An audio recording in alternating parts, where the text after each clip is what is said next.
Have you ever had everything that you needed to succeed and you still found a way to mess it up? Maybe you had the resources, the time, the skill, the goal was in sight, but you ghosted the progress or you backed out of the relationship.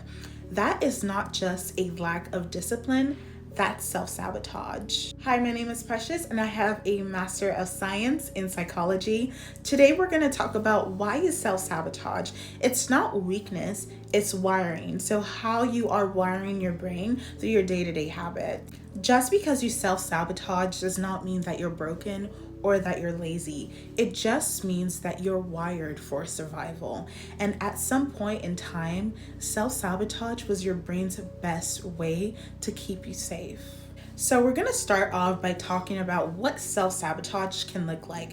Self-sabotage can be very subtle. So it can show up as procrastination, overthinking, leaving things halfway done, or simply choosing people who don't choose you back. It's that inner tug of war between I want this and I'm not ready for this. And behind that is a thought that you may not even realize that you're thinking is, if I shrink myself, maybe I can stay safe. The truth is, our brain is not built to prioritize success. Rather, it is built and wired to keep us safe.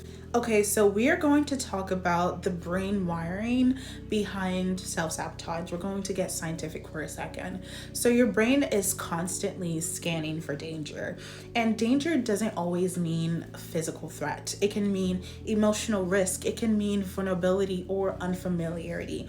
All those things count as danger or potential dangers. So when you start growing and evolving, your amygdala lights up, and then your limbic system flags it as unfamiliar. So then your prefrontal cortex, which is the part of your brain that is responsible for reasoning, it's the logical center of your brain. It may say something like, oh no, this is totally fine. But your nervous system shuts it down anyway. And then boom, you freeze, you avoid, and then you quit. So this is known as the habit loop. So Brewer in 2021 explains in his work on anxiety and avoidance that the brain runs on a loop of trigger, behavior, and reward.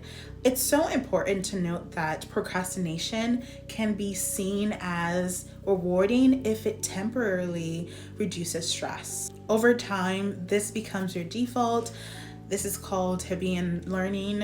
According to Hebb in 1949, neurons that fire together wire together. Changing feels so hard because the grooves in your brain aren't just emotional, they're literal. The more often you follow a certain path, the easier it becomes. Think of it like walking through a muddy trail. If you walk by the first time, you're gonna see your footprints. But if you walk by that trail over and over and over again, the pathway is going to be more defined, and it's going to be easier for you to, go through that path because you've established that pathway. So this is essentially how your brain operates.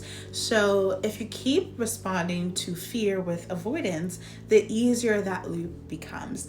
And here's a tricky part I want you to remember. Your brain doesn't update automatically just because your circumstances change. So even if you may be in a safer environment or you may be more emotionally grounded, your nervous system will still keep pulling from the old scripts that it used to survive on. This is why change feels like friction. It's not just willpower that you're fighting, it's the deeply wired grooves from your past. Even your body joins in too. So if your body associates success or intimacy with rejection or stress, it will physically resist progress. And that resistance isn't proof that you're wrong for wanting more.